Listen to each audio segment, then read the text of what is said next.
Una señal. Ya está. Continuamos, queridos oyentes. Damos la bienvenida a los espectadores que se incorporan con nosotros a través de Periscope. Y vamos a realizar las presentaciones. Nos encontramos con don Dalmacio Negro. Buenos días, don Dalmacio. Buenos días. Muchas gracias por invitarme a ser actor. Eso a la directora, que es la que invita aquí a los actores. A ver si puedo salir de la ruina. A ver lo que te pagan. Nos acompaña don Armando Merino. Muy buenos días. Buenos días, encantado de saludaros a todos y estar aquí en este día tan especial. Don José Joaquín del Campo, seguidor nuestro, que viene desde Ibiza. Muy buenos días. Buenos días, David. Buenos días a todos. Y también contamos con Elena, que no se la ve, que está aquí dirigiendo el programa detrás de la cámara. Muy Hola, buenos David. días, Elena. Buenos días. Muy bien, don Armando va a leer la noticia que nos va a introducir el tema. Pues hemos escogido como tema para esta sesión en Periscope, Para iniciarla. para iniciarla, y ya veremos a dónde llegamos, Estando Dalmacio no se sabe nunca. no se sabe nunca. Hemos escogido las declaraciones aparecidas, las declaraciones que ha hecho Julio Rodríguez, el antiguo jefe del Estado Mayor de la Defensa y ahora miembro de Podemos. Aparece en la página 17 aquí del País. Soy pacifista y antimilitarista. Izquierda Unida y ECUO apoyan a Julio Rodríguez, número 1 por Almería. Y las declaraciones dicen así. Las Fuerzas Armadas son una institución sometida al poder civil. Y un militar democrático y progresista puede ser pacifista y antimilitarista. Soy antimilitarista contra quienes utilizan las Fuerzas Armadas como último recurso. Soy un pacifista porque conozco la guerra. Soy tan pacifista y antimilitarista como el que más, y odio la guerra como el que más, proclamó. Rodríguez tampoco eludió el tema de la OTAN y defendió que es una organización obsoleta creada tras la Segunda Guerra Mundial para un escenario que ha desaparecido. También aludió a su papel personal como antiguo GEMAT, cuando España participó en la intervención en Libia, entrecomillado ahora. No se lanzó ni una bomba, aunque con eso no eludo la responsabilidad política. El general dijo querer recuperar la palabra patriotismo y defendió que se ha enrolado en la política para ayudar al cambio. Podría tener una vida más tranquila, dijo, pero pienso en mis hijos y en mis nietos. El día que me digan que sobro, me voy. Rodríguez salió victorioso y de selfie en selfie, es decir, de autofotografía en autofotografía, ¿no? Voy a votar a un militar por primera vez en mi vida, le dijo un simpatizante entrado en años. Bien, de estas declaraciones susceptibles de muchos comentarios, todos negativos, voy a empezar con uno. Él se declara que quiere recuperar, no sé si ha dicho la palabra o creo que es la palabra patriotismo. Pues para eso tiene que empezar aprendiendo lo que significa patria. Patria significa el suelo, la tierra de los padres. Ese es su origen etimológico primero. De viene la palabra patriotismo. Y el patriotismo es un sentimiento, como todos los sentimientos íntimos y profundos, lleno de pudor. El patriotismo no hay que manifestarlo, a no ser con hechos. Y los hechos de patriotismo se demuestran en momentos de peligro. Cuando está la patria en peligro, es cuando hay que manifestar con hechos y no con palabras el patriotismo, que es la defensa de la patria. Y la defensa de la patria implica, antes que nada, antes que una idea, antes que una bandera, antes que absolutamente la vida individual, la unidad del territorio que acoge los habitantes de la patria. Primero. Y él, este señor, no sabe, no tiene ni una sola remota idea de lo que es la patria. De manera que es patriotismo y está en Podemos defendiendo el derecho a decidir, el derecho de autodeterminación, la destrucción de la unidad de España. Es que ayer mismo uno de nosotros, de nuestros asociados, Gallego, Pedro Gallego, que estaba leyendo a Carl Smith y estaba entusiasmado, Dalmacio, es que no podía la emoción de ver la precisión del lenguaje, el concepto, todo, y justamente Dice que habló y me lo leyó. Claro, figúrate la teoría de la Constitución del año 27, que la compraron y comencé a leerla por nosotros, porque se le hemos... Pues dice que la primera afirmación de Carl Schmitt, el fundador de la ciencia constitucional. El derecho constitucional prácticamente no existía, hasta que el derecho, la realidad constitucional, claro, desde que Estados Unidos la fundó, la realidad constitucional existía. Pero el tratado científico de lo que es el derecho constitucional, eso lo inventa Carl Schmitt. Le guste o no le guste, a ningún catedrático, ningún especialista, da igual. Bien, leyó lo que comienza Carl Schmitt diciendo que la primera piedra de la Constitución es la unidad de la fuerza constituyente, que la unidad del constituyente, si se mutila, si se ataca a la unidad del sujeto constituyente, ya es imposible que haya constitución. Señor general del GEMAC, usted es patriota y está defendiendo el derecho de separación de Cataluña. No está defendiendo la separación, no crea que soy un pobre ignorante que confunde el derecho de autodeterminación con la autodeterminación. Ni tampoco confundo el derecho a decidir. Usted no sabe lo que es el derecho a decidir. Usted ingresa en Podemos no sé por qué razón, ni por qué resentimiento. Porque usted no conoce lo que es el derecho a decidir. Yo sí lo conozco. Procede del derecho canónico. ¿Lo sabe usted? No. Está en el código canónico. ¿Lo sabe usted? No. El derecho a decidir, inventado por un listillo como Pablo Iglesias, procede de la ignorancia. Porque el derecho a decidir solamente afecta a las cuestiones decidibles. Y no se llama derecho. Se llama facultad. Cuando un derecho concede facultades, sí, el derecho a decidir es el derecho a utilizar o no una facultad. Pero el derecho a decidir, para no decir derecho de autodeterminación, eso es un engaño al pueblo, que para no decir autodeterminación dice derecho a decidir. Eso que lo haga Pablo Iglesias, bien. Pero un teniente general o un general jefe de la GEMAT, que viene a presumir aquí de que es patriota y que es antimilitarista, pero ¿cómo va a ser usted antimilitarista si su vida entera ha sido dedicada al ejército y ha llegado usted a la cúspide del ejército? Su personalidad la ha adquirido y su vida en el ejército para que venga usted a decirnos ahora, a tomarnos el pelo diciendo que es antimilitarista. ¿Por qué? Porque usted tiene una ambición superior. Quiere ser ministro de Defensa. ¿Con quién? Con un niño irresponsable. ¿Es que acaso hay alguna ideología respetable en Podemos? Ninguna. No hay más que ambición de poder. Le ha dicho su jefe, es Pablo Iglesias. Ese niño irresponsable le ha dicho usted lo que es, lo que puede ser con él, ministro de Defensa. Y usted ante eso se muere de emoción de ser ministro, porque usted es un ambicioso, pero un ambicioso de la nada. Porque España no tiene nada que ver, ni el patriotismo con que usted sea ministro, ni nadie es ministro.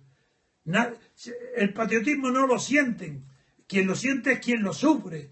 Y quien lo sufre son los que mueren en la guerra o en situaciones graves, de graves daños. Esos los que sienten el patriotismo son los que defienden la patria. De momento doy el paso a los demás, a Dalmacio, pero quiero decir nada más que el derecho a decidir es incompatible con la idea de patriotismo, porque la unidad de España es previa a toda idea de libertad, pero en cambio es la piedra fundamental para comenzar a hablar de lo que es derecho constitucional, unidad del sujeto constituyente. Pero el derecho a decidir, según lo están utilizando toda esta gente, está tomado del lenguaje feminista en relación con el aborto. Entonces, no, es que... Bueno, más modernamente, el origen está en el derecho canónico, sí, está en el código canónico. Pero no saben ni el derecho canónico ni nada de eso, y si lo saben no les importa. Sí, Está tomado, el aborto. Está tomado de ese lenguaje. Entonces, el derecho a decidir es el derecho a abortar la nación. No es otra cosa. Empezamos. Claro. Y Muy por bien. otra parte, el lenguaje ese a mí me recuerda, tú te acordarás, los demás yo creo que no, el lenguaje de la Guerra Fría, de la propaganda soviética con la paloma de la paz de Picasso. Hombre, de Picasso. Todas esas cosas, la Unión Soviética era la paz, el pacifismo, todo Eso. esto que ha inoculado a todo el pacifismo que existe hoy en gran parte. Ese es el lenguaje que está utilizando este señor. No, este señor es un cínico, por Dios. No, yo creo que no. Pero hombre, o es un tonto atrasado, pero es un ambicioso. ¿Cómo que no bueno, quiere? eso Si sí. quiere, si el nombre de sus hijos, ¿cómo es que tiene hijos? ¿De qué edad tiene? Será de sus nietos. No, ¿Cómo es que dice el nombre de sus hijos? Sí, que piensa en sus hijos y en sus nietos. Bueno, que piensa el nombre tendrá de que sus hijos. defenderle si hace falta. Sí, supongo. pero el nombre de sus nietos tiene que ser ministro de defensa. Vamos, venga. Hombre, yo Vamos. quiero ser también ministro. ¿Tú? Había, aunque fuera de Marina, como decía Jesús Cuello. Así, eso decía Jesús Puello. Eso me lo dijo a mí. Yo sé que lo había repetido, pero en mi despacho lo repitió. Dice yo de Marina. Claro. Jesús Puello, un falangista explica quién era Jesús Puello. Lo decía un poco cínicamente, vamos, irónicamente. Era muy inteligente y muy alcohólico. Muy capaz. Una de las inteligencias mayores que había. Sí, yo, de las personas inteligentes que yo he conocido, Y culto. entre los 5 primeros lo pongo. Y sumamente culto. Muy culto. Hombre, he dicho una vez, lo repito aquí, que él fue el primero. Yo conocí a Bolingbroke. Bueno, la primera español, y después no más, que conocí a Bolingbroke, que lo había leído, porque se puso, recordáis, que la falange decía de los partidos políticos que eran nefastos, ¿no recordáis que era una frase? Y él me dijo nefasto, dice, estos dicen nefasto, hablando de los falangistas, y la expresión viene de Bolingbroke. Y digo, tú lo has leído. Bueno, lo había leído de verdad. No, bien. Una capacidad tremenda. ¿Y qué querías decir? ¿Que venía de ahí lo del patriotismo? No, que le quería decir que a mí me gustaría ser también ministro de Marina, como decía Cuello. Y si no de Marina, aunque fuera de Asuntos Exteriores. Pues a mí me aburriría Aunque mucho. sea heredando al tonto de Margallo, no importaría. Uy. Que me nombrase ministro de Asuntos Exteriores por una temporada. Muy bien. Pues nada, seguimos No sé si tenemos alguna con pregunta, más temas. Tenemos preguntas, pero no están relacionadas con el tema. Pues no importa, da igual. Que hay preguntas, empezamos con las preguntas. Bien, dice David Reguero, ¿quién es la persona más inteligente que ha conocido usted? ¿Dirigido a mí? No pone a quién va dirigido, así que la podéis contestar Entonces los yo dos. lo paso al que ha tenido. Yo lo paso a Dalmacio. Hombre, ¿quién es la persona más inteligente? Es muy difícil responder esa pregunta, pero puede Hombre, pues decir acabo 5 de o hablar 10 de primeros. Cuello, acabo de hablar de Cuello. Bueno, yo puedo decir, mira, El día del la Corral. verdad, hay dos personas. Antonio, que esté presente. No, No, de verdad. hombre, después Es muy de que difícil. me llama reaccionario, y eso es para compensar. Pero eres reaccionario porque eres inteligente. Mira, yo voy a decir, ¿Y la te das persona cuenta? más inteligente que yo he conocido no era un filósofo, No era un necesariamente. ingeniero. Pues sí. Juan Antonio Bravo y Díaz Cañedo fue el director elegido por Franco para hacer los ferrocarriles, el transporte, todo del norte. Y lo hizo fue el creador de los saltos del Sil. Luego fue consejero del Banco Central con Ignacio Villalonga. Soltero, no se casó. Ese tenía tal inteligencia. O sea, que era inteligente y no se casó. Hombre, claro. Yo lo uno todo. Pues tenía tal inteligencia. En la guerra fue un hombre fundamental. ¿No? Y luego no tenía ambición ninguna. Era soltero, no tenía hijos, tampoco de ningún tipo de relación. Y él fue el que me presentó a Ignacio Villalonga, el presidente. Y yo fui amigo suyo. Bastante amigo, a pesar de que yo tenía 24 años cuando lo conocí.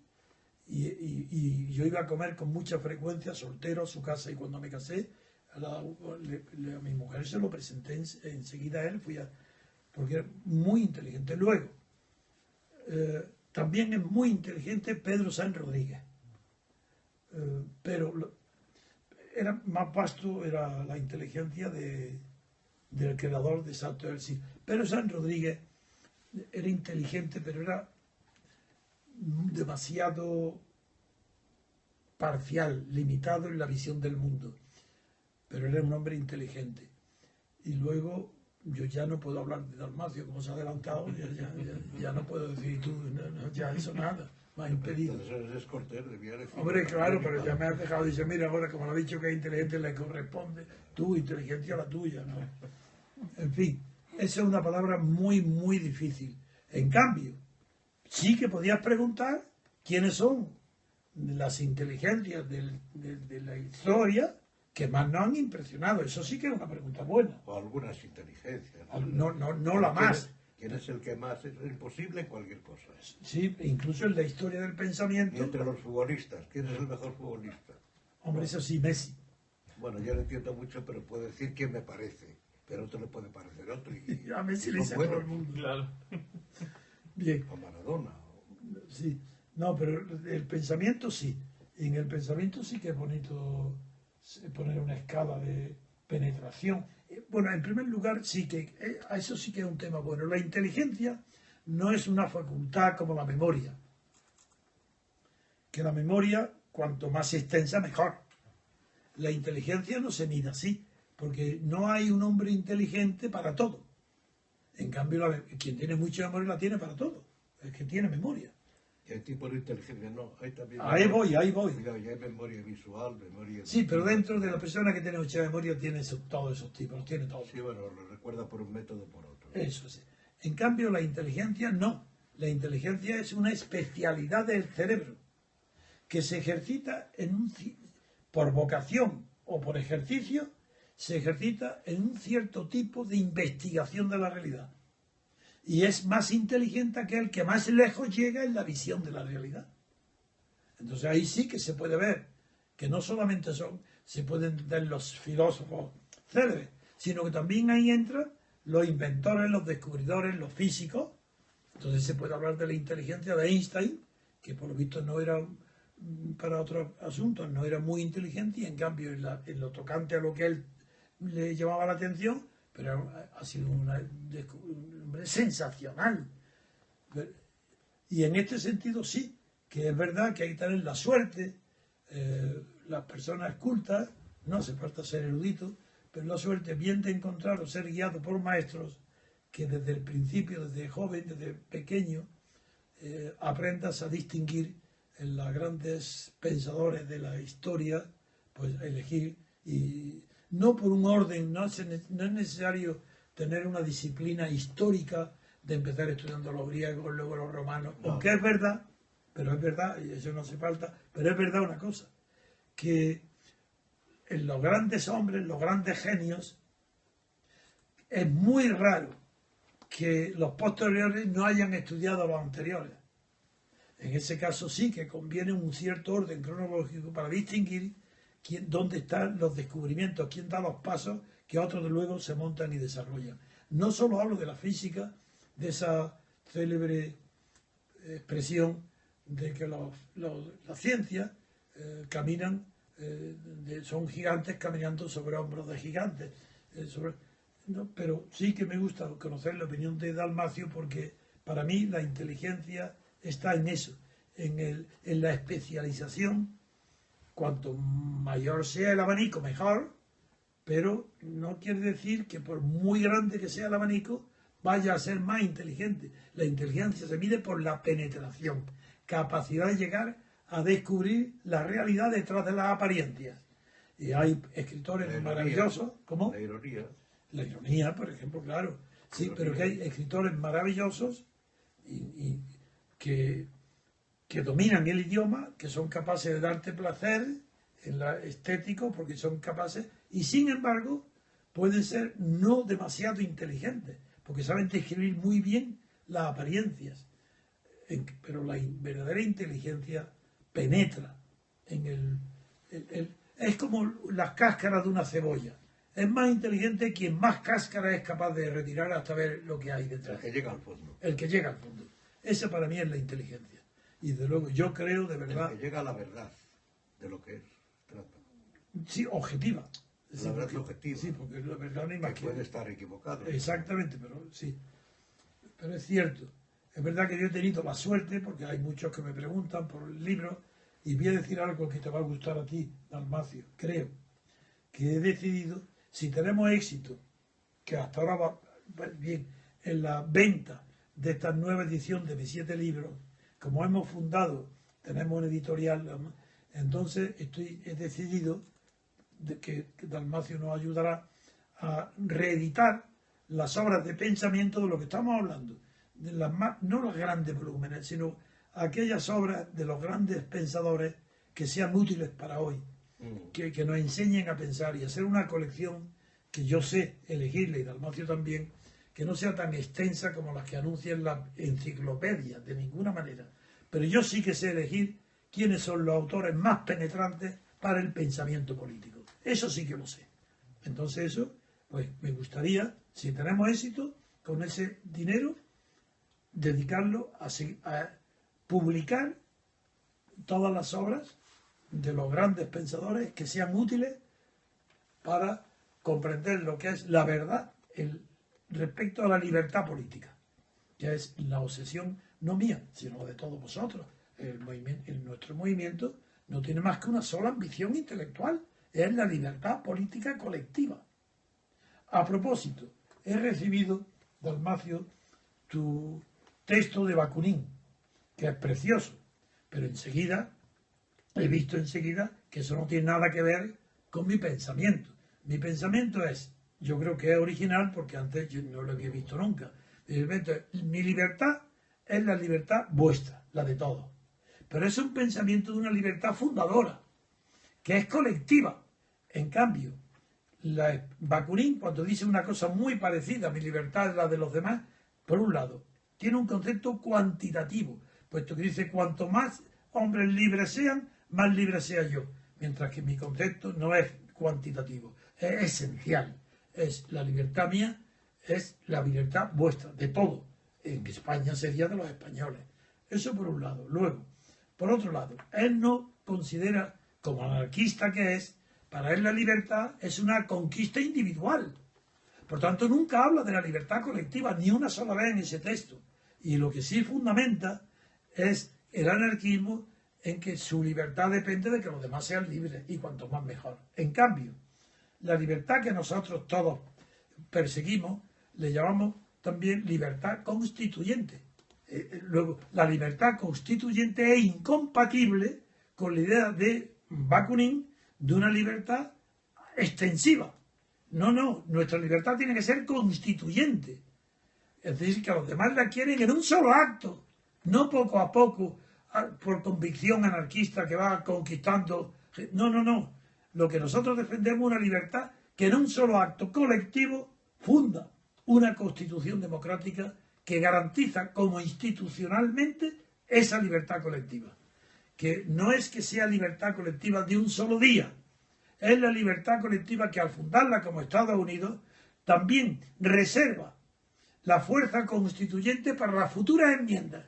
Cuando hay una enmienda ahora en Estados Unidos, después de la Constitución, hay enmiendas, eso no quiere decir que el pueblo de Estados Unidos ha vuelto a reunirse como en la guerra civil triunfante, de la guerra contra, digo civil porque fue en realidad civil, puesto que la ciudad, no era ciudad, no civil porque los colores no tenían los mismos derechos que los ingleses. Bien, lo que quiere decir que cuando hay una enmienda en Estados Unidos, esa enmienda no es producto del gobierno que la acuerda y del Senado y de la Cámara que por mayoría lo aprueba. No, esa enmienda es el resto, el residuo de algo que ha reservado la libertad constituyente fundacional, que el pueblo entero en la primera Constitución deja salvo esa fuerza constituyente que es intransferible, es la del pueblo colectivo, no la del gobierno o el Senado que aprueba determinadas enmiendas. Ha habido un acto de fundación que mediante las enmiendas perpetúa y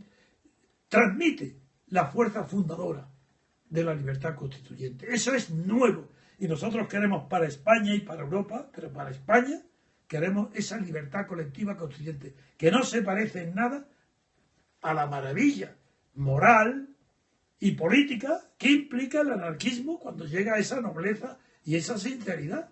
Eso, el anarquismo es admirable. Lo que pasa es que para mí, y creo que para todos, científicamente es una utopía. Si fuéramos ángeles, no habría doctrina mejor que la del anarquismo, especialmente la del anarquismo ruso, que es muy distinto del anarquismo francés. El anarquismo ruso es una maravilla moral, pero no política. Políticamente es una utopía. Bien. Sí, de acuerdo. ¿Eh? De acuerdo. ¿Está bien? De acuerdo en parte. Bueno, pues cállate la parte, porque creo que tú me vas a demostrar que sigo siendo reaccionario. No reacciones ahora contra lo que digo yo. Pero explícalo, hombre. No, es que de verdad no lo saben. Explica, no digo, no era por mí ni por ellos. Explica el concepto que tú empleas reaccionario distinto del de Jelinek y de toda la ciencia política y del Estado, que por reaccionario entienden aquel persona o grupo de personas que pretenden retroceder en la historia a una etapa anterior. Traer el pasado al presente. Sí. No, ¿Por qué eso- para ti es distinto? Eso aparece en la Revolución Francesa, que es cuando empieza a utilizarse la palabra reaccionario, a partir de la Revolución Francesa, Después de, frente a los revolucionarios franceses, después los de. de Bonal, de Mestre, etcétera. Sí, Danari de Mestre, sí. Que sean ellos reaccionarios es otra cuestión. A ver, Yo de creo que Mestre- sí. De Mestre yo creo que no es reaccionario en ese sentido, o por lo menos no En siempre. la velada de San Petersburgo, Bonal sí. Bueno, no, eso es otra cuestión. Lo que pasa es que reaccionan y lo que quieren es traer el antiguo régimen, es la restauración, ¿sabes quién es reaccionario de verdad para mí? Tocqueville. Claro que sí. ¿Por qué? ¿Por qué Tocqueville sí es reaccionario? Igual Porque que Platón Platón es evidente, Platón es reaccionario, y sí. Aristóteles. No, ya de lo de Aristóteles, ya al ser realista es muy difícil que sea Sí, reaccionario. pero sigue a Platón. Hombre, es discípulo de Platón, Es discípulo de pero dice Platón. lo contrario. Y Platón es idealista, ¿Y Maquiavelo no es reaccionario? Maquiavelo sí. ¿Y Hobbes es un reaccionario? No, Maquiavelo, Hobbes también. ¿Y Barker es un reaccionario? ¿Quién? Burke. El mundo Inglés, Burke, Burke. eso es evidente, es conservador, ese no es reaccionario. Contra la Revolución Francesa. Contra la Revolución Francesa, por supuesto, en la discusión que tiene él con mi admirado Tom Paine, consiste en eso, en una discusión sobre la Revolución Francesa. Tom Paine a favor y Burke en contra. El argumento de Burke, que dice es el siguiente. Dice, ¿por qué razón una generación tiene el derecho de revisar el pasado? Ese es Burke. Claro. Y dice, hablando de la revolución, dice, ¿por qué esa generación tiene ese privilegio? Una cosa parecida a la que yo digo cuando al defender la unidad de España, que ahí sí soy reaccionario, digo, ¿qué tiene esta generación de separatistas catalanes?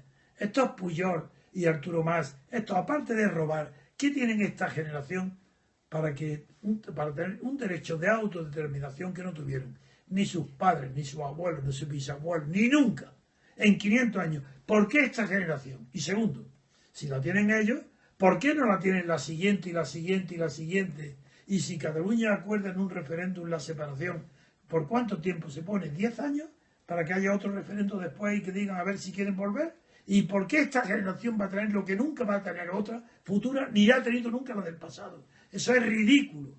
Y ese pensamiento original solo es suficiente para destruir por completo la idea de autodeterminación en España. En España y en toda Europa, salvo en las colonias. En España, por lo menos en España, es una idea mafiosa. No, y reaccionaria.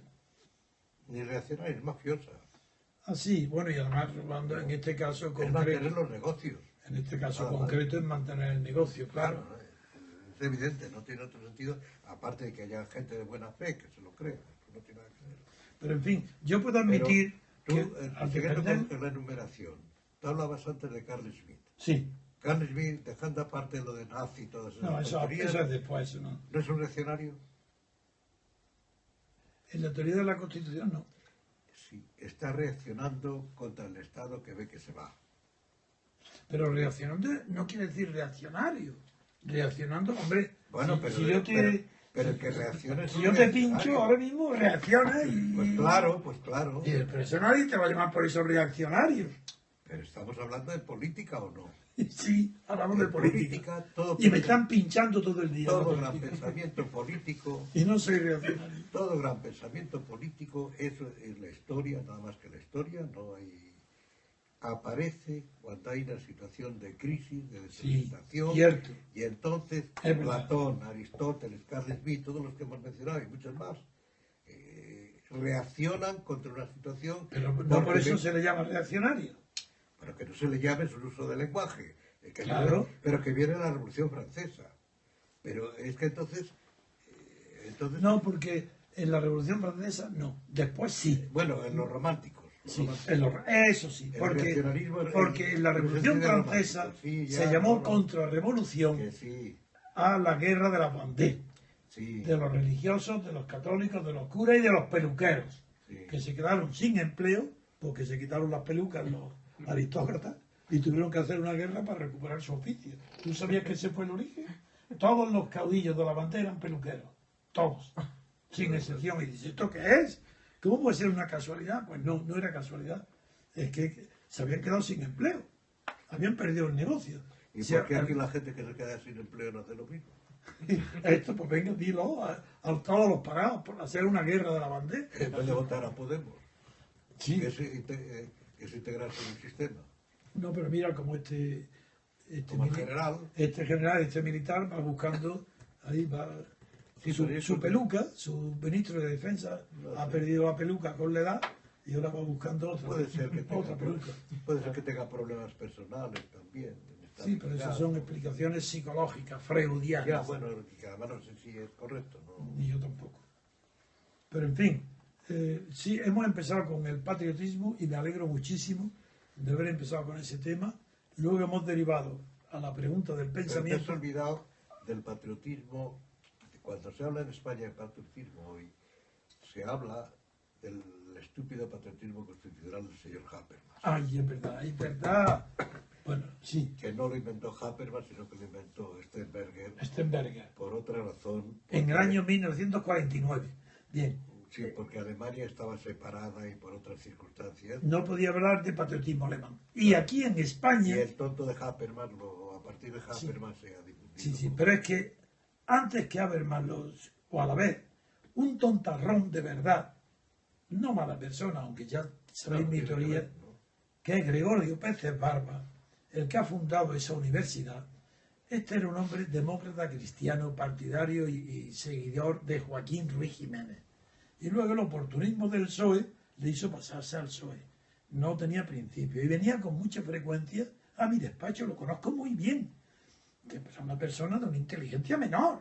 Pues este trajo a España la palabra patriotismo constitucional, una palabra alemana que había sido inventada la expresión porque no podían decir patriotismo alemán, porque el pueblo, el 90% había apoyado a Hitler, supiera o no supiera lo del holocausto, y no se podía decir patriotismo alemán. Este inventa el patriotismo constitucional en España. Y porque Alemania estaba separada. Cuidado. Y las dos separadas, claro, las dos cosas. Estaba dividida. Mejor dicho. Estaba dividida, sí, dividida. Bueno, y este inventa, y en España, en lugar del patriotismo español, no, eso no, hay que decir patriotismo constitucional. Lo cual implica la idea que si esta constitución no existiera o se deroga, desaparece el patriotismo. Porque no hay más patriotismo que el Bueno, constitucional. pero toda la transición, es decir, esta instauración no ha sido una guerra contra la nación desde el principio con las autonomías. Sin duda ninguna. Uy, qué tema toca. La democracia avanzada. Pero es que está tocando el tema más profundo que puede haber hoy en Europa, no solo en España. Y es el tema que después de las potencias del eje, La destrucción de las naciones pero es es que- obra de la Unión Europea. Pero aquí también, con el añadido de que la nación es el enemigo de la monarquía, se trataba de extravación y algunos, ingenuamente, empezando por los monárquicos, pensaban que destruir la nación aseguraría la monarquía. y es todo lo Y contrario. es todo lo contrario, el resultado es todo lo contrario. Pero es que este tema que está tocando Dalmacio es tan grave, que es la principal causa de toda la corrupción intelectual, moral y económica de España, por supuesto, pero de todos los países europeos, de todos. No hay fundamento serio y verdadero que arraigue en la libertad o en la verdad de los hechos históricos a causa de lo que acaba de nombrar. La nación ha sido sacrificada, pero fundamentalmente ¿por quién ha sido sacrificada? Por Hitler y por Mussolini. Hitler, porque es el imperio. Mussolini, porque inventa el Estado total y totalitario y lo dice. El fascismo es totalitario. El Estado contra la nación. Y dice, es que él dice que todo está en el Estado y fuera del Estado nada. Fuera del Estado nada, ni la nación tampoco. Pero la propaganda que se ha hecho en España durante Franco del nacionalismo ha hecho que hoy se crea que la nación es un concepto retrógrado, anticuado, y que es el culpable de las dictaduras. No, señor. ¿Y Lo por qué? culpable de la dictadura era el estatalismo o estatismo, no el nacionalismo. El nacionalismo se confunde con la patria. Si la patria no es el Estado, pero ¿quién es el Estado para nosotros? ¿Quién tiene el sentimiento del Estado? Un imbécil, un ladrón, un corrupto. ¿Qué sentimiento del Estado puede tener nadie? De la nación sí. Pues es el sentimiento que tiene casi todo el mundo. Pues están equivocados. El Estado es No es natural, es artificial. El Estado es artificial, pero es el ídolo hoy y todo el mundo tiende a Ya lo dijo Hölderlin Y quiere- hace mucho tiempo, Sí, sí, pero que habían convertido ese paraíso en un infierno. Sí, pero aparte de Herdelín, la gente hoy tiende a refugiarse en el Estado porque no ve... Bueno, pues por eso hoy no estamos contra la gente, Y por eso estamos cosa- contra Podemos, que quiere la gente. Yo no quiero la gente, quiero ciudadanos, gente no. Ciudadanos inteligentes, racionales, Pero que si tengan además- sentimientos normales. Pero será más que súbditos. Yo, sí, yo no quiero súbditos, eso es la gente. Ya, el un reaccionario. Ay, ay, ay, ay. Ay, me vuelve loco Dalmacio. Es que no Reconócelo, Antonio. Es verdad que la duplicidad del uso Del de la concepto. palabra, del concepto. No, mira, Dalmacio, lo que pasa es que Eso es verdad, está que puede consagrado. llevar a confusión. No, que está consagrado en la doctrina política, que el Sí. término reaccionario significa ultraconservador. De acuerdo, Eso es. de acuerdo. Pero, Entonces nadie lo comprende, dice, Trevijano es reaccionario. de acuerdo, no, pero es que estoy haciendo constar una cosa que no tiene que ver con la política concreta. Pero tienes que Tiene explicarlo. ver con la historia del pensamiento. ¿Cuándo aparece el pensamiento? ¿Cuándo aparece eso mismo que llama Kuhn en el campo científico? ¿Cuándo aparecen los paradigmas? El paradigma intelectual, Por eso ejemplo, sí que es bonito. Cuando hay algo que Eso hace sí. algo tal y entonces... No, a que partir tiene que de- cambiar completamente, Entonces cambiar. se reacciona contra aquello, alguien reacciona contra aquello. Tiene que haber ruptura. Es como en la química que es una reacción química. Ah, eso sí, es creadora, ahí La sí. reacción química es creadora. Ahí sí, hay algo nuevo que antes no Pues, existía. pues es lo mismo en el campo del pensamiento político. Otra cosa es la política concreta, que esa palabra significa eso y ya. Sí. Bueno, pues ¿qué le No, vamos a eso hacer? sí, explicándolo así, sí. Pero es que cuando yo digo que tú eres reaccionario, es que tú reaccionas contra una situación de debacle, de crisis, no una crisis pequeñita tampoco. No, profunda. Una crisis general, Sí. de todo, de las creencias, de las Sí. ideas creencias, De de todo. nación, de Estado, Pues de tú individuo, de todo. reaccionas contra eso. Sí. Y entonces un pensador reaccionario. No, lo digo en serio. Sí, ya lo sé, eso es lo Es peor. como si una Si lo lógica- dijeras de broma, pues digo, bueno, es que lo dice en serio. Que soy un pensador reaccionista, Bueno, que a veces no le gusta. es que los istas, todo lo que Fascista. termina en ista, Bien. Bueno, preguntas No, yo- de los oyentes, ¿queréis? Venga, más preguntas. Por favor, que nos explique cómo explicar el proceso de libertad constituyente. Bueno, hay... ¿cómo explicar lo que es? Si no, yo entiendo lo que dice es Es muy interesante. que explique cómo es el proceso constituyente. Tiene que haber, para eso tiene que haber un periodo casi tan grande de libertad que sería como un momento de anarquía, es decir, de un gobierno provisional que asegure los servicios técnicos. Lo que en Italia tantas veces se ha pasado y lo que está pasando ahora en España.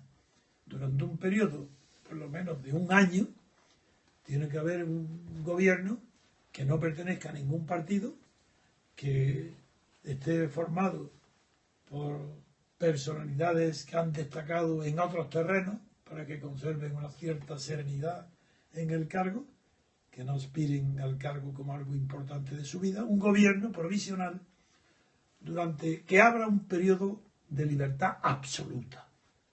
Las televisiones, la prensa, obligatorio. Todo el que tenga una publicación tiene que decir la verdad. Y en ese tiempo, durante ese tampoco, periodo, que diga lo que quiera, no. no. Si lo que tiene, quiero que, decir- si tiene que decir la verdad, estamos ya lo mismo. Claro, es que decir, cuando digo la verdad no es que esté prohibido que cada televisión o cada periódico defienda su ideología. Opinión. Eso, no. La verdad en cuanto a que estamos en un periodo de libertad constituyente, que se van a designar al final del año de un periodo determinado, se van a haber unas elecciones, que esas elecciones se regirán no por el sistema actual proporcional, sino por el sistema de mayoritario a doble vuelta como en Francia. Esto es importante que lo entiendan. Explicarlo muy bien durante ese año. Es un año entero explicando en qué consiste la elección, como en Francia. Para que la gente al cabo de ese año, sabiendo lo que hace, o al menos habiendo tenido todas las oportunidades para saber lo que hace, pueda elegir. Y para elegir... Yo tengo una duda, si me permite. Sí. ¿No sería mejor, porque es más sencillo, el sistema norteamericano? No. En primer Con lugar... consenso en el que hay que inscribirse para votar. Sí. Esa No, condición, ¿no? esas cuestiones sí.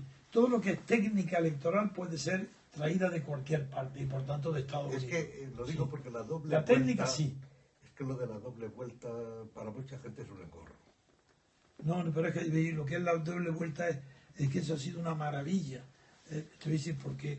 Bueno, ha funcionado, pero Es que es maravilloso porque cuando se dice que en la primera vuelta se elige por el corazón, con el corazón, y en la segunda con la cabeza, explicándolo bien es una verdad, pero es que hay otra cosa mucho más profunda, que es la paradoja de Arrow. La paradoja de Arrow implica que no hay democracia cuando no hay segunda vuelta. Y tiene razón, porque ese premio Nobel de Economía planteó esa paradoja respecto a Inglaterra, con mayoría simple. En Inglaterra hay mayoría simple. El que gana tiene el puesto. Y sin embargo eso no es democrático. Y la razón, a ver si la puedo explicar, porque es sencilla, al menos yo lo veo con mucha sencillez. En Inglaterra, en el Reino Unido, se presentan los que quieran diputar al candidato en un distrito. Y en ese distrito se celebra la elección y sale ganador el candidato individual, no el partido. Otra cosa es que los partidos apoyen a quien quieran. Pero quien se presenta es una persona, no es un partido. No se eligen partidos, se eligen personas. y además no cuneros. Bueno, el que sea un no cunero, si es un imbécil que quiere ir a Bristol, para donde va Burke, lo digo porque fue Burke Puede ahí, ir, pero no como pierde. como los sistemas proporcionales, sobre No, todo no, en no, España. pierde. El señor que nunca pisa un sitio lo pone en la lista a los partidos. No, pero es que el cunero, cuando no hay elección proporcional, cuando no son listas de partido, el cunero, ¿quién va a ser tan idiota de una persona sola que va y se presenta por diputado por Valdepeña cuando es un señor que no ha salido de Bilbao y no lo conoce nadie? Eso no hace falta prohibirlo, es que es imposible que vaya. Pues es lo que ocurre en Inglaterra. Pues claro, no, y los burgos podridos de Inglaterra, es que eso es otra cosa. Es que, claro, las preguntas tuyas me hacen que yo no pueda seguir Bueno, sistemático. sí. No, ya que he hablado de Inglaterra, voy a decir, en España, durante la República, se divulgó una expresión burgos podridos, que le empleó hazaña, y fue para decir las trampas que se hacían en el caciquismo con compra de votos, burgos podridos. Y no es eso. Distinto, es distinto. Y en burgos podridos una expresión inglesa que se empleó en su tiempo, muy bien empleado, para aquellos pueblos que estaban junto al litoral atlántico en el en el oeste. Y había pequeños pueblos que habían desaparecido por el avance del Atlántico. Y a esos burgos que habían desaparecido continuaban en el censo administrado por los distintos partidos. Y eran burgos podridos aquellos donde se votaba, como en la novela de Gogol, A las almas muertas, donde hay un tráfico de votos con los muertos. Bien, no es otra cosa. Lo que voy a explicar la paradoja de Arrow. En la paradoja de Arrow no hay elección democrática, porque en Inglaterra el que vota a favor de un candidato bien, no cunero, bien, en su sitio, de Londres o de Bristol, normal, y donde lo conoce todo el mundo, y se presentan 2, 3, 4, bien, pues gana uno. El que tiene mayoría, sí, puede tener mayoría absoluta, pero si tiene mayoría simple, da igual, ha ganado lo mismo. Lo mismo da tener mayoría absoluta que simple. Si un señor saca el 40% de los votos, emitidos, no del censo, emitido, y es el primero y ya está, él es el diputado. Que saque un voto más, nada más. Sí, es diputado. Entonces, el que ha perdido, los que han votado al perdedor, sus votos no valen para nada, está tirado a la papeleta. En cambio, cuando hay segunda vuelta, y se produce la paradoja de Arrow, y es que ese que sale elegido no representa de verdad a los perdedores, porque no han tenido otra oportunidad, no. En cambio, en la segunda vuelta se corrige la paradoja de Arrow por una regla tácita. Figuraros bien, pensar bien lo que voy a decir, porque hay gente que esto no lo entiende. La segunda parte. En Francia, doble vuelta. En la primera vuelta, los que sacan más votación de 4 o 5 individuos, los dos primeros en la lista, los que más han sido votados, uno ha sacado el 35 y otro el 20, pues pasan a la segunda vuelta 2 nada más. Ese solo hecho de que haya una votación donde se presentan los dos primeros y en cambio los que han tenido tercero, cuarto y quinto puesto no salen, el que lo ha votado ha aceptado la regla de la segunda vuelta, donde por eso en la primera manifiesta su deseo con el corazón y la segunda vez ya lo manifiesta con cabeza y da lugar a que triunfe el bipartidismo, que es la maravilla de la democracia. Pero voy a explicar por qué voy a seguir primero para no confundir este procedimiento. ¿Por qué la paradoja de Arrow no se da?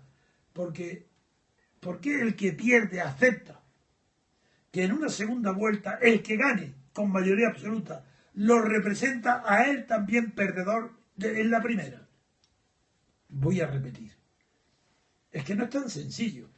Es decir, que en Inglaterra el diputado que gana, por mayoría simple, no representa a todos los votantes, representa a los que lo han votado. Y sin embargo, por eso tiene que hacer en Munburke el milagro de los apóstoles.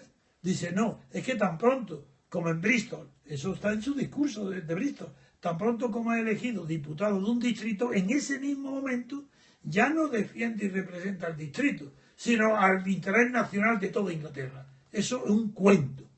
¿Cómo se va a exigir que nadie represente lo que desconoce? El que va a un distrito conoce esos problemas allí porque no es cunero y representa los intereses que él ha dicho allí que va a defender. Eso de transformarlo en un metafísico, eso es un cuento del mundo Burke. Eso no es verdad. En cambio, sí que es verdad que en el sistema francés, en la segunda vuelta, el que ha perdido los votos en la primera y el que pierde en la segunda han aceptado la regla tácita de que la mayoría más uno representa al perdedor. Esa es. Eso lo acepta tácitamente en un colegio, incluso en la familia. Hay algo, no se sabe por dónde ha llegado, pero se impuso en el mundo, empezó en la iglesia, en la abadía, durante la Edad Media, antes de que... Es un voto de conciencia, no. Ahí está. No, pero que ahí empezó. No es demasiado comparable. No, es que Marsilio, no me has dejado terminar. Marsilio de Padua saca de la experiencia de la abadía la primera teoría de la representación y la saca que una mayoría representa a la totalidad. Y eso es Marsilio de Padua. Así, yo estoy hablando de cosas que conozco y que sé, de verdad. La teoría de Marsilio de Padua deriva de la regla de la abadía de elegir al abad por votación. Y se exigía bien mayoría absoluta y otras mayorías relativas. Y entre esos dos ejemplos históricos del que no tiene nada que ver el fondo, pues claro que es la iglesia y no tiene nada que ver con la política, pero yo estoy hablando de un método técnico para elegir a un jefe.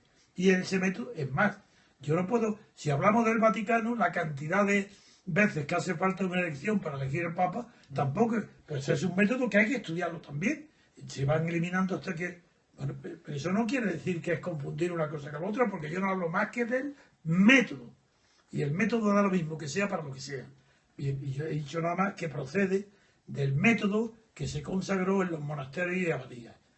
De allí sale la doctrina de Marsilio de Padua, que es el primero que sienta la maravillosa tesis de que una persona es representable por otra, cosa que estaba prohibida en Grecia y Roma. En Roma no se podía, estaba prohibida la representación. Era inconcebible, no es que tuviera, ni siquiera había que prohibirlo. Era tan inconcebible en el derecho romano que una persona representara a otra, ni siquiera en un pleito, ni el procurador.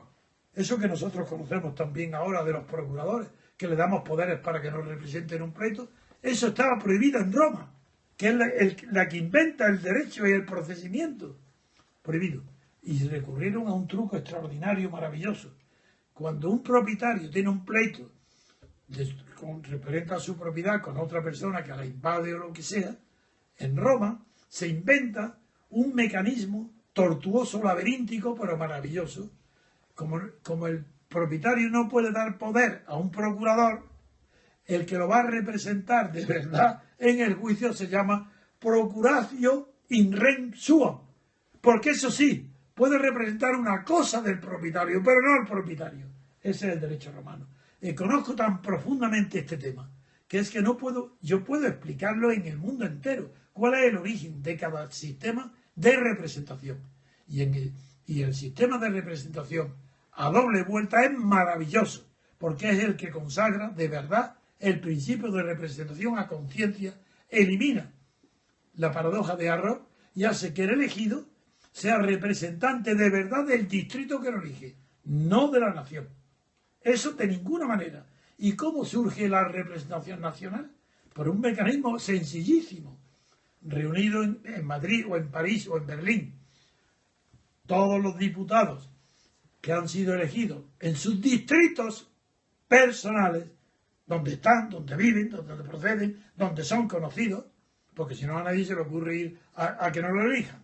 Pues bien, se reúnen en el centro y forman lo que se llama Asamblea Nacional, por seguir la tradición europea y francesa. Y en esa Asamblea Nacional, donde están todos reunidos, no representan a la nación tampoco. El hecho de estar reunidos 500 diputados que representan a su distrito, la suma de eso no transforma su naturaleza. Siguen siendo 500 diputados de distrito. No representan a la nación. Para que se represente la nación, con independencia del Estado, como la nación es una cosa abstracta que no tiene personalidad jurídica, la nación no puede contratar, vender, hipotecar como el Estado. La nación no tiene personalidad jurídica. Y el Estado solamente es una personificación de la nación, en la expresión de Carré de Malver. Bien, pero ya estamos. Entonces, ¿cómo se hace entonces que representa a la nación? Pues muy sencillo, una elección de segundo grado, como ha pasado también en todas las tradiciones de la Edad Media de la Iglesia. Elección de segundo grado. ¿Qué significa esto? Pues que los 500 diputados de distrito reunidos en la Asamblea eligen a un presidente de la Asamblea. Pero ese presidente de la Asamblea elegido, que procede de un distrito, es elegido presidente de todo, y sí que representa, porque está elegido por todos los distritos de la nación, representa a la nación. Y tiene que dimitir, porque para esa elección tiene que haber, en cada diputado tiene que llevar un suplente con él, para que el que vota a una papeleta, vota a un titular y a un suplente. Porque ese titular puede morir, puede estar enfermo, puede incumplir, que es lo normal, que incumpla el contrato bilateral que ha contraído con el distrito, que él dice voy a hacer esto, el distrito lo vota para que lo haga, si lo incumple lo echa en el acto sin hacer otras elecciones. Para eso tiene que llevar un suplente. Bien, entonces el elegido presidente de la Asamblea dimite en el acto como representante del distrito que lo ha elegido. Pasa a ocupar su lugar el suplente. Y él, igual que el presidente del Ejecutivo, tiene poder para designar libremente a su gobierno, pues el presidente de todos los diputados elegidos, y se ha elegido entre ellos el que consideran mejor, tiene el poder de constituir el gobierno, los órganos necesarios para que la Asamblea cumpla su función, que es puramente hacer leyes. Y para ello tiene que dividir los organismos, y esa es función del presidente que nombra un consejo de legislación. Y ese consejo de legislación, que ya tiene que estar formado de verdad por personas jurídicas, y habrá en 500, pues claro que habrá juristas buenos o abogados buenos, pues ese consejo de legislación tiene la función, uno, de recibir por parte de todos los demás diputados todas las iniciativas legislativas, examinarlas, filtrar aquellas que pueden ser de interés general, filtrarlas, dirigir ese proceso y al final devolverlo, la iniciativa como proyecto de ley, a la Cámara, para que a su vez ya directamente los 500 diputados aprueben o rechacen las leyes. Ese mecanismo es insuperable, es racional, no es imposible hacer una crítica, salvo las personas que no quieren progresar. Y esto estoy dispuesto a escribir 1000 libros, 1000 conferencias y explicarlo por todas partes, porque es una maravilla el sistema que no existe en ningún país evidente, pero es muy parecido el de Francia, pero claro, el de Francia está perturbado por la directa influencia que tienen los partidos, casi un monopolio en la designación de candidatos. Es otra cuestión. O sea, que no destruya los partidos. No, En cambio, pero tiene superioridad. ya no es el momento de hablar Sí, de sí, ello. puede. Pero yo sigo prefiriendo el norteamericano por una razón, porque es muchísimo más sencillo y porque además eso del corazón y la razón es la fórmula de que para votar hay que inscribirse previamente. Ah, no, en el eso censo. se puede hacer. Entonces es una manera de Ah, eliminar no, eso se puede hacer. Es lo del compatible. corazón. No, que es compatible el sistema de inscribirse americano con la doble vuelta. Claro, pero entonces me parece más sencillo el norteamericano. Para la gente que si yo lo entiendo, lo que el razonamiento tuyo se entiende, pero la gente normal, la gente corriente, Se le explica, lo pues entiende. no se para en eso. Yo creo que sí, que si se le explica se entiende. Se puede acostumbrar si se le pone el sistema. Pero fíjate que además en Norteamérica el candidato depende menos de los partidos Sí. que en este sistema. No, en este sistema nada. En este sistema el partido tiene muy poco poder, mucho menos que en Ya, bueno, Norteamérica. pero sigue en Francia. Yo me Hoy, refiero al caso hoy, concreto. pero si es que hoy, hombre, si lo de Francia de hoy está perturbado, porque en primer lugar, en Francia, los partidos políticos están pagados por el contribuyente como en España. Ya, Si es que eso es lo que perturba Sí, todo. ya sé. Un diputado le paga al Estado, ¿pero cómo? Ya sé, pero es Pero que... si es que el diputado tiene que pagarle, el distrito que le elige tiene que pagarle, no la nación Es ni que- el es que contribuyente. hay otra cosa, que en Francia se parte del ciudadano, el que tiene derecho. Claro. En Norteamérica Sí, sí. se parte del hombre libre, que tiene derecho a actuar como ciudadano. Sí, ese es un fundamento bueno, esa disquisición es Es buena. que es completamente distinto. El Sí, hombre es libre buena. que si quiere actúa como ciudadano y si no quiere Sí, no lo actúa. entiendo. Ahora, para actuar usted como ciudadano, tiene que inscribirse en un censo, diciendo que usted cree... Pero es compatible. Es que yo lo que defiendo es lo mismo. Inscribirse para votar, sí, pero luego doble votación, no una, doble. Ya, pero es que bueno, a mí me parece más sencillo el norteamericano. Sí, pero es que no es representativo, no es igual de representativo. Es que los resultados de la segunda vuelta son fulminantes, elimina la paradoja. Sí, pero es que yo no sé si el otro es demasiado teórico. Y ¿Este es francés? No, la prueba es la sencilla tipo con la que francés. todo el mundo lo ha aprendido en Francia, no hay duda ninguna, es el Bueno, más sí, porque sencillo. no lo ha aprendido. Le dice, mire usted, hay una primera vuelta y una segunda vuelta. Sí, La sí. gente no se lo ha aprendido. Yo A creo lo que mejor sí. los que estudian derecho constitucional, derecho político, derecho o lo que sea, sí Bueno, lo bien, han aprendido. yo doy las razones, ¿verdad? Y espero que algún día con más tiempo No, sí, teóricamente está muy bien. Es perfecto. Pero es demasiado perfecto por ser teórico.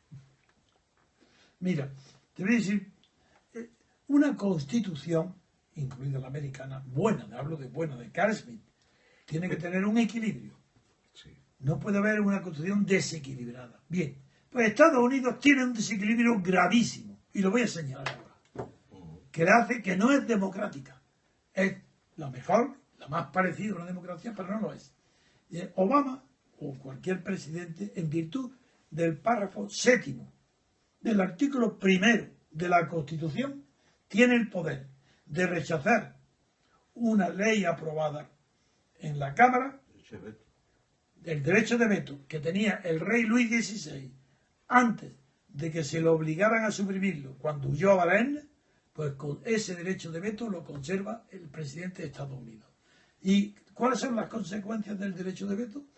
Que el presidente devuelve el proyecto a la Cámara para que lo vuelva a examinar y lo apruebe esta segunda vez por 2/3.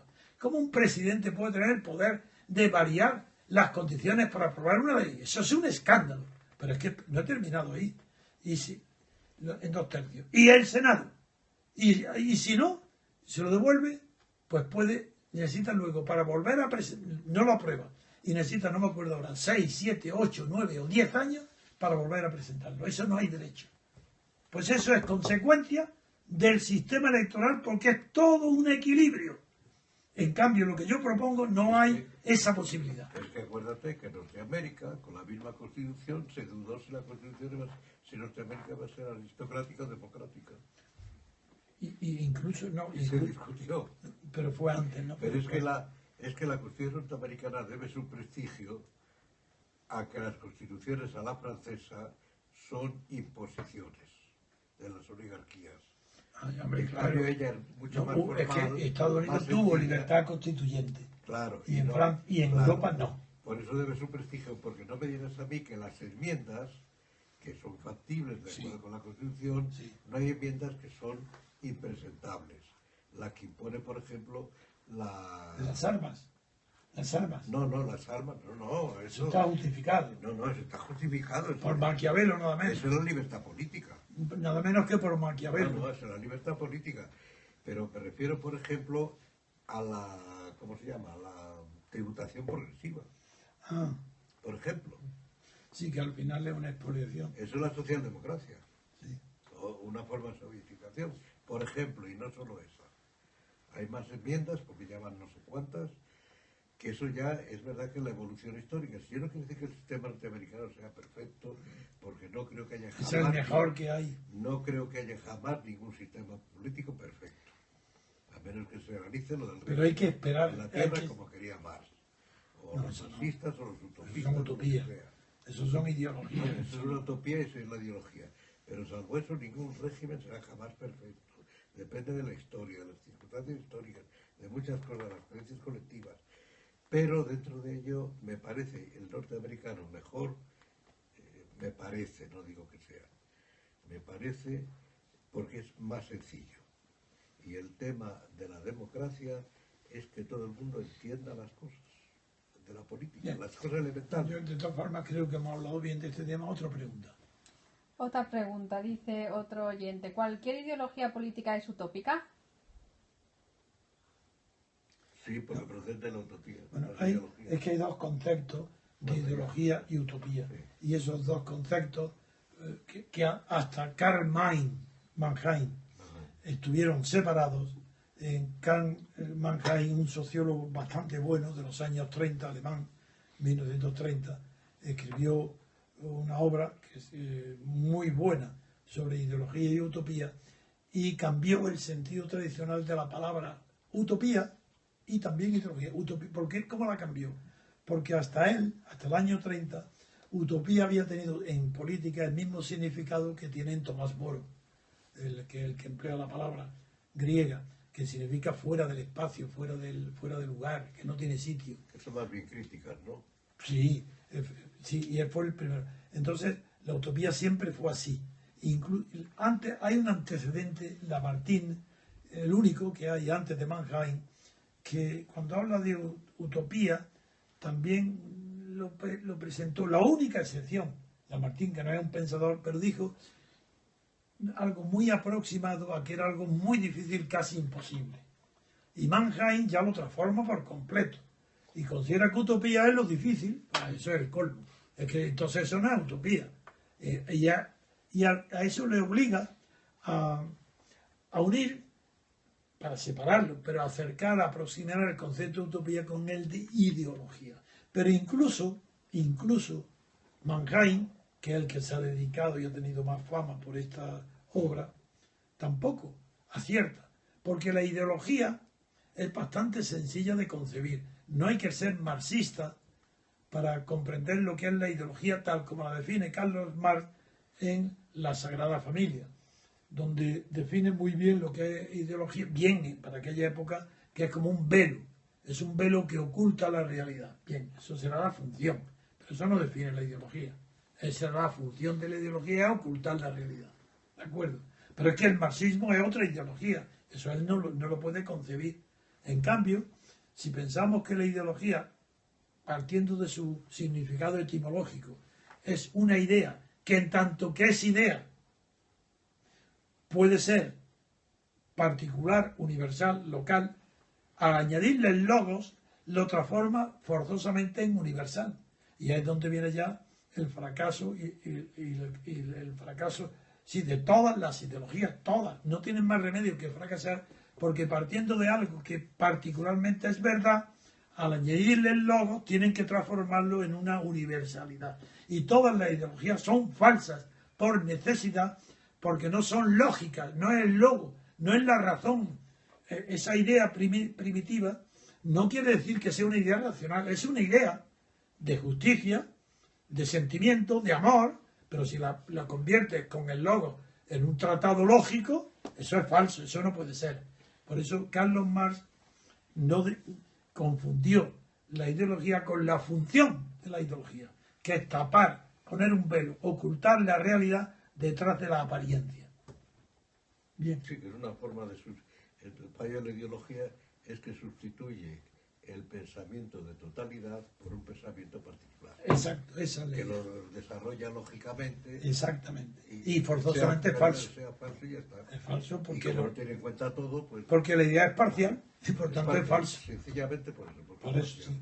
Y yo le doy, creo que es más científica mi definición que la de Carlos Marx. Porque Carlos Marx no es que sea definición, es que es la función. Eso es lo que pretende la ideología. Ocultar, engañar, toda ideología. Empezando por el que la tiene. El primer también, engaño empieza con uno mismo. Que además también hay un sentido de la ideología más que es que la presenta como forma de engaño. Es Lo saca de velo. Feuerbach también. Es No, ahí. pero luego él desarrolla otro concepto que es ese. Que No, está él mismo. es Sí. que él mismo, que no se da cuenta, Sí, el y marxismo. el marxismo es... Pero él no fue nunca marxista y lo advierte. ¿eh? Ya lo sé. Sí. Si es que no Era creo- más inteligente que todos los marxistas juntos. Claro, si es que hoy si Marx anduviera por ahí... Estaría si tuviera horrorizado poder, lo que oye. Horrorizado. fusilaba a todos los marxistas. Claro. Claro. A ver, otro. Bueno, Pregunta. lleváis ya casi entre los dos programas 2 horas. No importa, vamos a Entonces, seguir. más Y lo preguntas. mismo Lenin, ¿eh? Sí, Si Lenin sí. viviera hoy, También tampoco la mentira. mataba a Siberia. No, era hacía una recolecta. lo que llamaban la enfermedad infantil del comunismo. Ya, Eso ya. dirían, y son todos enfermos, a un manicomio. Bien, dice don Antonio García Trevijano. ¿Cree que es necesario un colapso económico todavía mayor para que las ideas del MCRC lleguen a ser hegemónicas? Colapso moral, no económico. Colapso de la patria, colapso de España, colapso en Cataluña. No es más, las revoluciones, hay una idea equivocada sobre las revoluciones. Todas las verdaderas revoluciones, aquellas que han transformado la situación que las provoca o lo que incide, siempre han sido situaciones económicamente ascendentes, que salen de una crisis y mejoran. Entonces, tienen que estar en una situación mejor, no peor. Es decir, los que dicen que la economía cuanto peor, mejor para provocar la caída de un régimen, no saben lo que dicen. La situación ideal observada en todas las revoluciones, en la francesa, en la rusa, en la china, cuidado, en todas las revoluciones se ha producido el mismo fenómeno. Una crisis profunda económica y una mejora. Y en esa mejora de la situación económica es cuando se producen las revoluciones. Por Pero tanto, no por la causa económica, no. sino por incidentes que ocurren en medio de la... No quiero explicarlo porque está implícito en lo que Que digo. la causa económica pues crea un cierto malestar, Sí. que es Crea el como- descontento, que es pero como- no la revolución. que es como el caldo de cultivo, pero Eso, por caldo razones de cultivo, económicas, eso. por razones económicas no ha existido jamás ninguna revolución. Ninguna. Lo que pasa es que, por ejemplo, la situación actual irrita como las No, pero aquí oligarquías puede están haber una explotando revolución constantemente. política, social, no. Porque una revolución social en España después de la guerra civil es inconcebible. El pueblo español está, a pesar de que la izquierda ahora está diciendo las cunetas y la guerra civil después de Zapatero, el pueblo español está vacunado contra la violencia para 1000 años. Es uno de los pueblos hoy más atemorizados, más cobardes del mundo. Temor a guerra civil en España no conocen a los españoles. Aquí todo antes que pegarse un puñetazo. Y a pelearse, amigo, eso no, cuidado, Aquí yo te insulto, tú eres un granuja, de palabra todo, pero de obra, nada. Aquí peligro de guerra en España imposible. Pero claro, no, eso no quiere decir que no pueda haber una revolución política. Yo la espero, y la quiero y la creo posible. La revolución de la libertad que no se ha producido en España nunca. Y en Francia sí se produjo, pero fracasó. En Estados Unidos fue ganada la libertad con una guerra que ganó. Y en Francia la Revolución Francesa empieza como una revolución de la libertad, pero luego se confunde con la igualdad y la fraternidad y la fastidia todo. ¿Y en Rusia cómo empieza? Con la igualdad. No, ¿qué va? La Revolución Rusa, el Con la factor... libertad. No, ¿qué va? El factor determinante de la Revolución Rusa fue poner fin, o sea, acabar Rusia, retirarse de la guerra contra Alemania. La revolución fue la paz unilateral, retirarse del frente de batalla, abandonar las armas y los soldados. Esa fue la revolución. Ahí vino todo lo demás. Esa fue la genialidad de Lenin. Y por eso perdió Rusia la mitad del territorio en la paz de Brest-Litov. Y Lenin tuvo una discusión famosísima con Trotsky, y Trotsky no podía comprender que Lenin estuviera favoreciendo perder la mitad de Rusia, el territorio. Y Lenin le dijo, es mejor perder la mitad de Rusia que perder la revolución.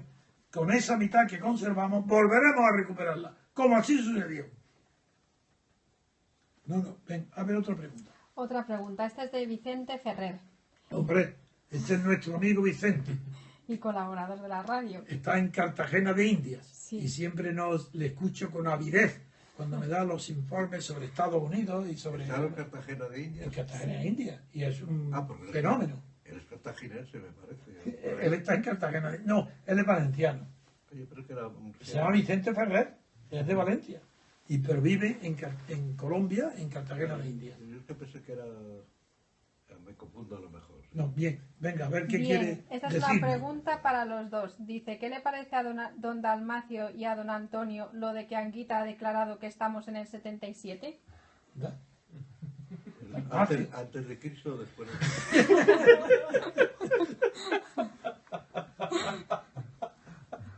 Ya está. Ya está. Ya está contestado. Ya, Vicente, ¿qué debía decirte yo? Primero, eso sí que es reaccionario. Mira, vaya ejemplo, más bonito. Sí, señor.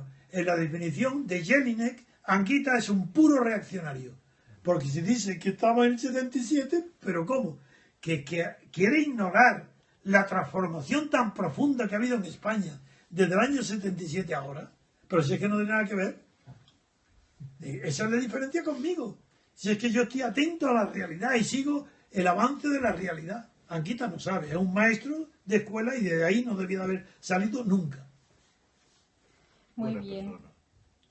Sí, buena persona, pero hasta 20 años yo también pensaba que era buena persona.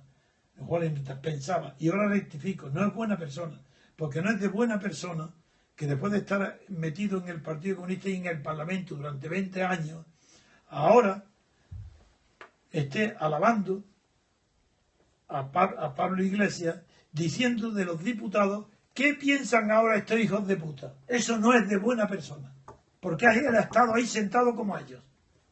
No, es que no, de verdad, que no, hay que ser muy consecuente y muy coherente para decir que una persona es buena. Él es listo, no muy formado, no conoce bien el marxismo, no tiene preparación para comprender las cosas de las que estamos hablando, pero es un hombre que yo le tenía respeto, admiración no, pero tenía respeto desde luego, y agradecimiento, porque él me invitó a una conferencia cuando era alcalde de Córdoba, y se portó bien conmigo y le tenía agradecimiento, y siempre le he tenido simpatía, hasta que ha empezado a desvariar y a desbocar. Entonces ya no, ya lo que dice es tontería y no. A lo mejor en la Ahora edad. está con Podemos, no quiero saber nada de él. Muy A lo bien. mejor en la edad. La verdad, no creo que esté chocho. Por eso quiere volver al 77. 77. Por eso quiere volver, para ver si rejuvenece. Claro, como los ancianos Claro. que piensan en volver a la infancia. Sí. Sí, eso es lo que él quisiera, volver al 77. Yo no quiero volver a pasar lo que he pasado, no quiero. Está joven todavía. A ver, otra. ¿Cuál es la diferencia entre vosotros dos como pensadores? Uy, es imposible de Yo decir. no soy pensador. No, sí lo eres. No. Ahora, porque no tienes tienes pensamientos Pierdo el propios. tiempo. Yo no pierdo el tiempo en esas cosas. No. Yo creo que lo que estaba pensando, lo que él querrá decir es, ¿qué diferencias políticas hay entre tú y yo? Eso es lo que yo creo que Sí. la palabra pensador ya puede... ¿Qué diferencias políticas? Porque yo soy un ateo político y tú no. Porque yo soy ateo religioso y tú no. Bueno, Claro. Pues venga.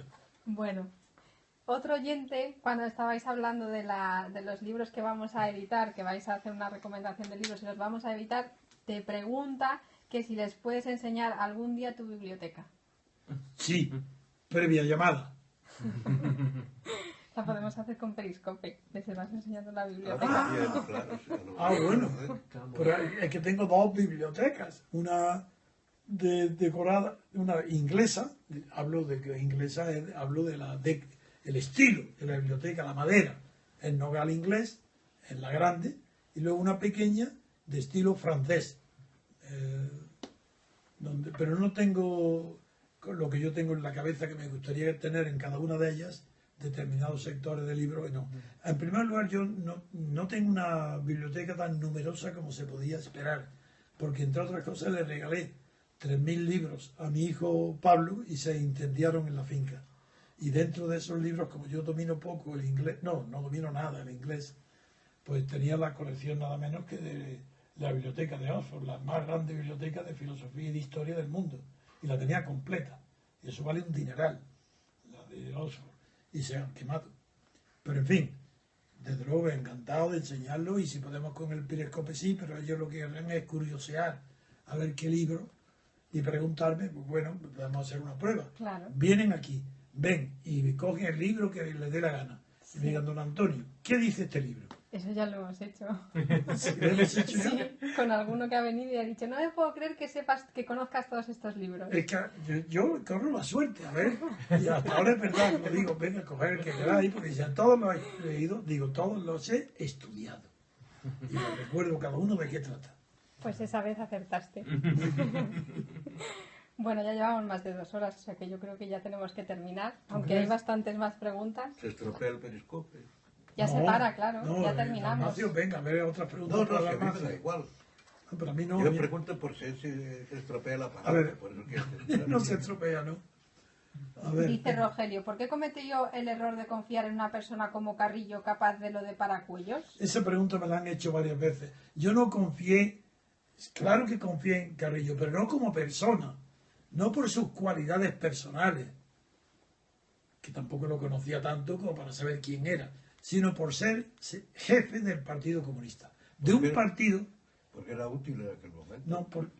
no, me pregunta que por qué confié, Por eso- por qué me fié, no, Ah, por qué, bueno, por qué fiarte, sí. por qué me engañé, Sí, pero por qué confié. Es que en política no hay más realidad que la que la Pero es que lo que me pregunta es, ¿por qué siendo yo tan listo, como dice, y nadie me engañó? Y digo, la única persona que me engañó fue Santiago Carrillo.